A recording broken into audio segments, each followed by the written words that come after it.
Hi, I'm Hazel, and this is a guide to optimizing your time in WoW to get yourself the most legendaries. I've been following these 7 steps since patch 7.2 launched, and with them I get a new legendary every other week like clockwork. How often you can expect legendaries is largely dependent on how much time you have to play WoW, so this is going to be about spending the time that you do have efficiently. Start with the first steps and get through as many of them as you have time for. It's all about maximizing your chances to ramp up your bad luck protection as quickly as possible. Step 1. Keep up with your emissaries. They're easy to do, they're very fast, they give AP, and the emissary cache can and does drop legendaries. Pick quests that are quick to get to and then join world quest groups wherever it'll help you speed through it. I like to clear my emissary every day first thing in the morning, but it is a bit more efficient to let them stack up to 3. That way you can double up on credit whenever you get a Warden's or Kirin Tor emissary.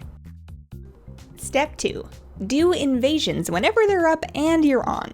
I wouldn't ruin your sleep schedule to wait up for them, but if you see one up, just go pop through it. It's good gold, great artifact power, and the final boss can drop legendaries.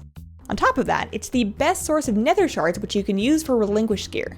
Buy relinquished tokens in the slot of your desired legendary to try and pop it, especially if you feel like you're due for one soon. Step 3. Do the world boss every week plus the Broken Shore world boss whenever the nether disruptor is up. These have proven themselves as a strong source of legendaries, plus it's only 5 minutes once or twice a week and you're done. Any actual loot you get is a bonus. Step 4. Clear out all the Broken Shore world quests every day for war supplies. Every 100 war supplies you turn in gives you a little chest which can drop legendaries. On top of that, each one gives you rep, gold, and artifact power. You can also get war supplies from the Broken Shore rare elite mobs and chests, but that's slower and not really worth your time to go farm. Step 5. The Mythic 0 World Tour. All of the above steps were maintenance. This is where the juicy grind starts. A Mythic 0 World Tour is when you complete all of the Legion dungeons on regular Mythic difficulty in a big lap. This is easiest done if you assemble a team of friends, or failing that, a group of pugs with no lockouts who are in it for the long haul. My guild team blasts through a lap of Mythic Zeros in about 2 hours front to back. It does take some time, but every boss can drop legendaries. You'll also come out loaded with bloods, a ton of artifact power, and disenchantable gear.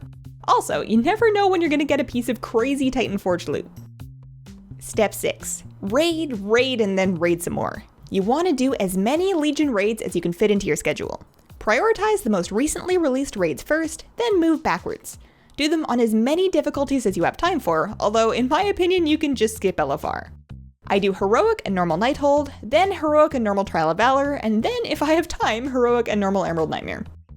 Almost all of those I knock out in a pug just whenever I can scrape a free hour. It takes some time to get through it all, but it's amazing for your legendary chances.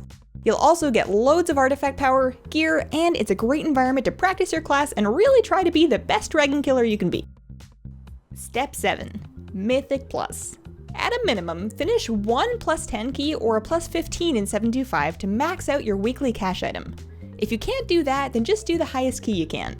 Then, if you've done everything on steps 1 through 6 and you still want to grind, go get yourself into some Mythic Plus key runs. In 7.2, you want to aim for keys that you know you can 3 chest for more chances at legendaries. Once 7.2.5 rolls around, 3 chest won't be a thing anymore and you should just do the highest keys that you can finish in a reasonable amount of time. You can find legendaries both in the end chest of a dungeon and in your weekly Mythic Plus cache, so do try and do at least 1 key every week. If you're looking for an all-specs legendary and you have 0 or 1 all-specs legendaries currently, remember that you can swap your loot spec to get an increased legendary drop rate in that spec. Your bad luck protection is spec specific, so if I have nothing but shadow legendaries and I swap to holy, my drop rate will be the same as someone looking for their first legendary. Note that while you can get legendaries from Battlegrounds or Arena, I don't really recommend grinding PvP for legendaries. It can happen, but the rate seems much lower than it really should be, so if you're trying to get orange loot ASAP, you should focus on PvE. So that's how I get my 2 legendaries a month. I'm on track to have them all before Tomb, and thank heavens for that. Thanks for watching. Let me know what you think. Please consider leaving a like if you liked it, and have a wonderful, wonderful day. Bye!